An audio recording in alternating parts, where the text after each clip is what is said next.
R.2004. The soldiers are counted incorrectly, constantly. The camera shows 10 men after only 9 arrive. One soldier never speaks. Ghosts appear openly. The environment behaves unnaturally. The film doesn't obscure the supernatural. It floods the screen with it. The twist. One soldier was never alive. He was already dead and had been following them the entire time. Why it works. The movie dares the audience to notice. It doesn't disguise the truth, it repeats it. Confidence becomes misdirection. The twist works because viewers assume subtlety means hiding. This film proves the opposite. The Others, 2001. From the opening moments, The Others establishes a world governed by rigid, unnatural rules. Curtains must remain closed at all times. Doors are locked and unlocked in a strict sequence. Rooms are sealed off as though the house itself must be controlled to prevent something from escaping. These rules are not treated as strange by the characters, they are treated as necessary. The house behaves incorrectly.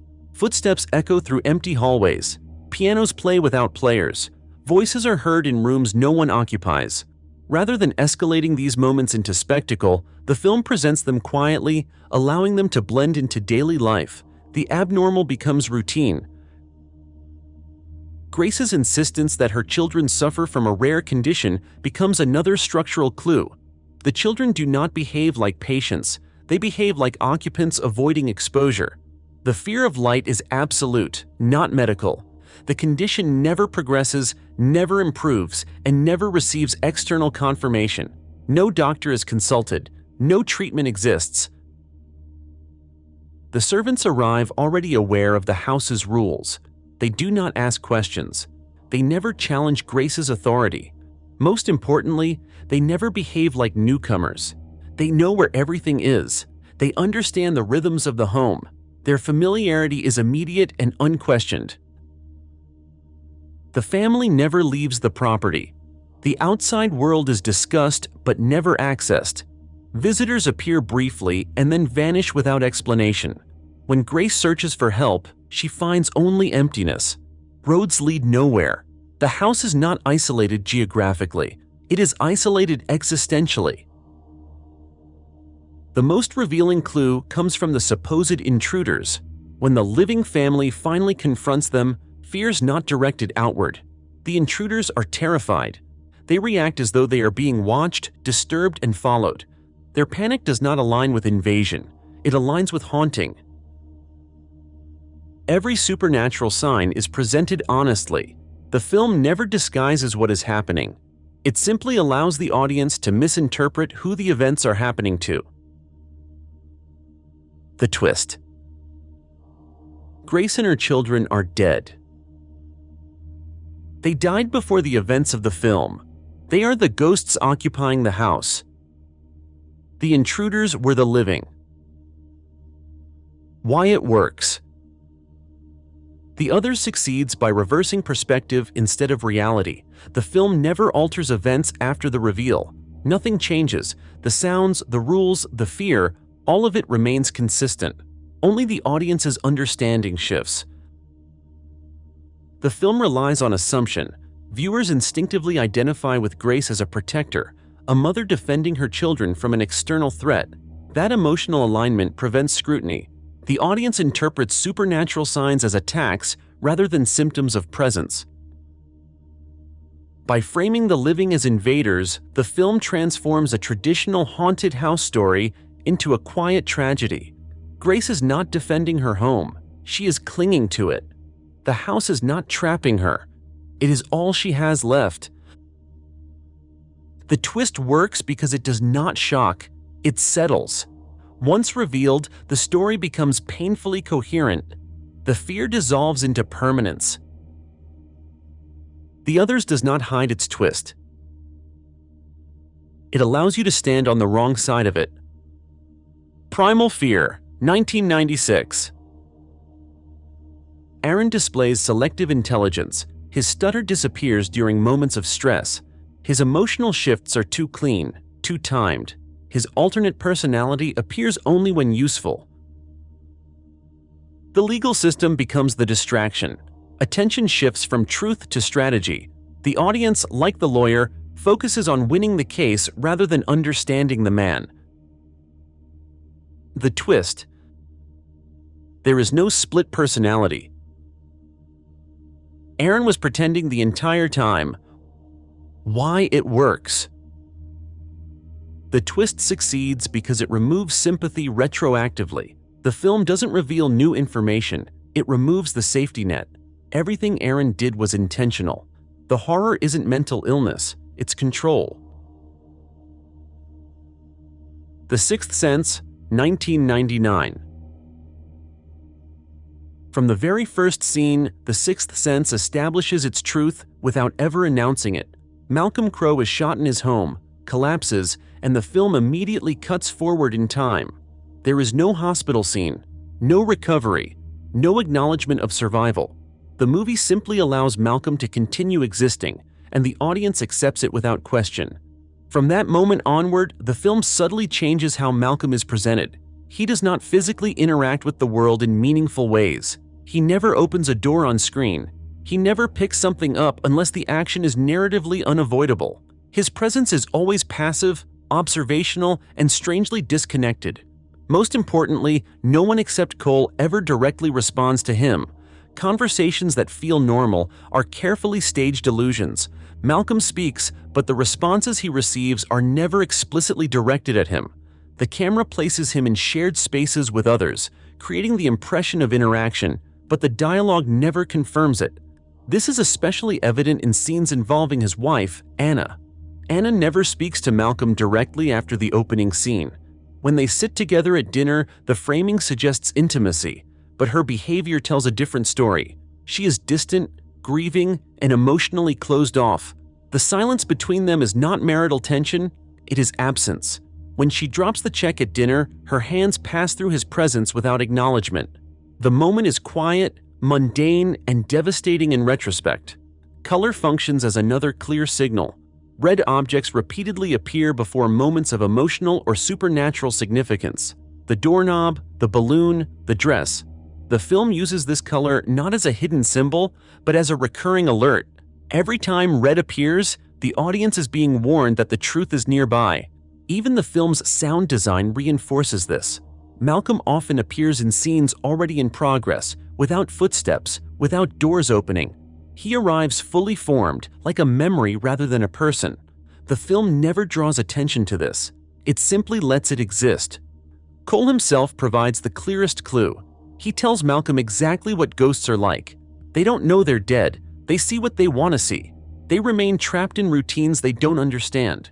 Everything Cole describes applies directly to Malcolm, but the audience interprets it as exposition rather than confession. The film is not subtle because it hides information. It is subtle because it presents information without emphasis. The twist. Malcolm Crowe is dead. He died from the gunshot wound in the opening scene. He is one of the ghosts that Cole sees and speaks to. There is no reveal of death, only the realization of it. Why it works. The power of The Sixth Sense comes from its restraint. The film never lies to the audience. It never uses misdirection, false scenes, or fabricated interactions. Every moment is honest. The deception exists entirely in assumption. Audiences expect the protagonist to be alive. That expectation fills in gaps the film never addresses. When Malcolm appears in scenes, viewers automatically assume participation. When characters don't acknowledge him, the audience interprets it as emotional distance rather than literal separation. The twist works because it doesn't change the story, it clarifies it. On rewatch, nothing breaks. No scene collapses under scrutiny. Every interaction holds. The emotional arc deepens rather than dissolves. Most importantly, the reveal recontextualizes Malcolm's purpose. His arc was never about saving himself. It was about helping one last patient and letting go. Once that truth is understood, the film's ending stops being shocking and becomes inevitable. The Sixth Sense doesn't surprise you by hiding the truth. It surprises you by trusting you to overlook it. 7. 1995. John Doe turns himself in. That alone tells you the ending is already decided. The murders stop early. The focus shifts from investigation to inevitability. Doe speaks calmly. He never reacts emotionally. He frames the detectives as participants, not opponents. The desert drive feels wrong because it is wrong. The climax is not ahead, it's arriving. The twist. The final sin is envy.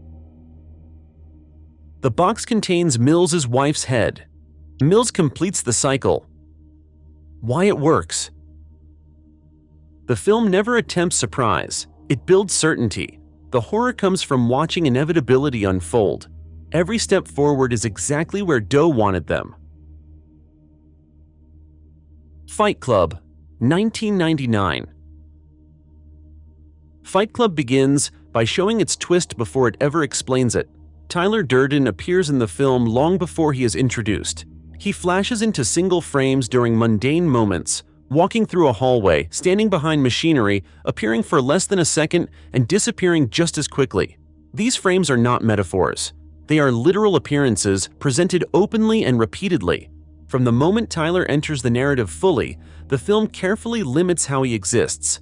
No one besides the narrator ever speaks directly to him. In public spaces, Tyler is present, but acknowledgement is always indirect. Bartenders serve drinks without addressing him. Members of Project Mayhem receive instructions without ever confirming Tyler's physical presence. Conversations that appear communal are actually framed so that Tyler never needs validation from anyone else. Documentation becomes another silent giveaway. Tyler has no employment records, no credit history, no identification. His job titles change constantly, and none of them require verification. He lives in a house that the narrator already occupies, filled with objects the narrator owns. Tyler never brings anything new into the world. He rearranges what already exists. Spatial logic also reveals the truth. Tyler and the narrator are never shown operating independently. There is no scene where Tyler is active while the narrator is verifiably elsewhere. When fights break out, when buildings explode, when plans succeed, the outcome always benefits a single consciousness. Chaos never creates conflict between them. It consolidates power. Marla Singer functions as the film's most consistent reality check. Her reactions never align with the two-men narrative. She treats the narrator as unstable, unpredictable, and contradictory. She reacts with frustration rather than confusion because to her, she is dealing with one person behaving inconsistently, not two separate individuals. Dialogue reinforces this further. Tyler constantly speaks in collective language. We create Project Mayhem. We let it burn. We are free. The narrator mirrors this language unconsciously, shifting between singular and plural identity without recognizing it. The film does not underline this shift. It simply allows it to exist. Even violence exposes the truth. The narrator experiences pain during fights he supposedly isn't participating in. Bruises appear without explanation. Injuries persist across scenes where Tyler is framed as the aggressor, but the damage always carries over to the same body. The film never attempts to conceal these contradictions. It places them directly in the audience's line of sight and relies on momentum to move past them. The twist. Tyler Durden does not exist as a separate person. He is a dissociated identity created by the narrator. Every action Tyler takes is carried out by the same body. There was never a partnership, only fragmentation. Why it works. Fight Club succeeds because it exploits trust. The audience trusts the narrator's voiceover, so the film never needs to justify what it shows. When contradictions appear, viewers resolve them subconsciously rather than questioning the structure itself. The film never breaks its internal rules. It never cheats by introducing impossible events or retroactively altering scenes. Once the truth is revealed, every moment remains intact. The twist does not invalidate what came before. It clarifies it. The power of the reveal lies in responsibility. Once Tyler is removed, the narrator cannot externalize blame. There is no villain left to defeat. The destruction, the violence, the manipulation, all of it belongs to him. That shift transforms the story from rebellion fantasy into psychological horror. Most importantly, the twist reframes identity itself. Tyler was not an intruder. He was a permission slip. He allowed the narrator to act without consequence, to believe he was free while surrendering control. When Tyler disappears, what remains is not victory. It is accountability. Fight Club hides its twist in plain sight by never pretending it needs to hide it. It assumes the audience will choose spectacle over scrutiny. And it's right. Shutter Island, 2010. From the moment Teddy Daniels arrives on Shutter Island, the investigation begins to collapse under its own weight. Not because the mystery is complex, but because the world around him refuses to behave logically. The film never hides this instability. It presents it constantly, openly, and repeatedly. Teddy's memories intrude without warning. His flashbacks are not triggered by specific questions or discoveries. They overwhelm him. His migraines intensify whenever he approaches emotional truth. These are not symptoms of stress from the case. They are responses to suppressed reality pushing back. The staff of Ashcliffe Hospital behave strangely, but consistently so. Doctors speak in rehearsed tones. Guards exchange looks before responding. Questions are redirected instead of answered. Conversations feel circular, as though everyone is waiting for Teddy to reach a specific conclusion on his own. This behavior isn't subtle, it's pervasive. The island itself reinforces this artificiality. Spatial logic breaks down. Doors lock conveniently when Teddy approaches sensitive areas. Weapons are never found despite constant danger. Cigarettes appear endlessly, even though supplies should be limited. Time feels elastic. Days blur together without clear markers. These are not atmospheric flourishes. They are structural warnings. Chuck Owl, Teddy's partner, never provides independent confirmation of anything.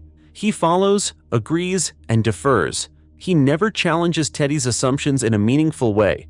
When Chuck disappears briefly, the film frames it as conspiracy rather than absence. But his behavior never suggests an autonomous investigator. He exists only in relation to Teddy.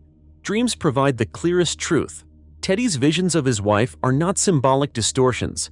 They are factual memories presented without context. She speaks plainly about the fire, about the children, about responsibility.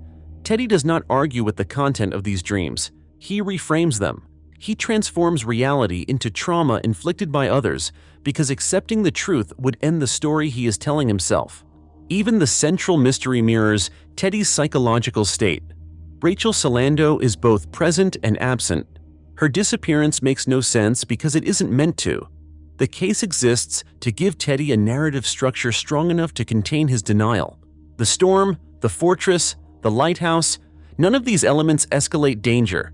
They isolate Teddy further. Each barrier removes another external explanation until only internal truth remains. The film is not building toward a reveal. It is tightening a loop. The twist. Teddy Daniels is not a U.S. Marshal. He is Andrew Laetis, a patient at Ashcliffe Hospital. The investigation is a role-playing exercise designed to confront his delusion. There was never a conspiracy, only a story allowed to run its course. Why it works. Shutter Island succeeds because it never violates perspective. The audience experiences the island exactly as Teddy does, fragmented, suspicious, and emotionally charged. The film never steps outside his perception to correct the record. It commits fully to his version of reality until he can no longer sustain it. The twist does not introduce new information. It reorganizes existing information. Every strange behavior, every stalled answer, every contradiction gains clarity instead of collapsing. The staff were not hiding the truth. They were waiting for Teddy to reach it. The brilliance of the film lies in how it frames control. Teddy believes he is being manipulated, but the truth is more uncomfortable. He is being protected from himself. The roleplay is not a trick. It is an act of mercy. Most importantly, the ending reframes the entire narrative emotionally. When Teddy asks whether it is better to live as a monster or die as a good man, the question is not philosophical. It is decisive. The story no longer hinges on what is true, but on what Teddy can live with.